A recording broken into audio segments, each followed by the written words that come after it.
পরে সে কলেজে আসলো।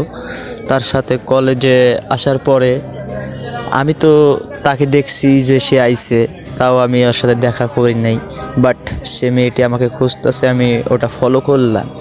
লুকিয়ে লুকিয়ে দেখলাম সে আমাকে খুঁজতেছে। অন্য অন্য সার্কেলদের বলতেছে যে ওরে দেখছো কি না, এই সে হাবি যাবি অনেক কিছু। তার মাঝেও আমি ওর সাথে দেখা করি না। এরমভাবে প্রায় 3 মাস কেটে যায়। তারপরে একদিন হঠাৎ করে আমি তার এক দাদির নাম্বারে ফোন দিই। আমি তো এমনি মজা করে ফোনটা দিছিলাম, বাট সে মেয়েটি দেখি ফোনটা ধরে ফেলেছে। ফোনটা ধরে আমার সাথে কথাবার্তা একটু বললো যে কালকে কলেজে আসো, তো কলেজে আসলে তোমার সাথে দেখা হবে, বাট কথাবার্তাও হবে।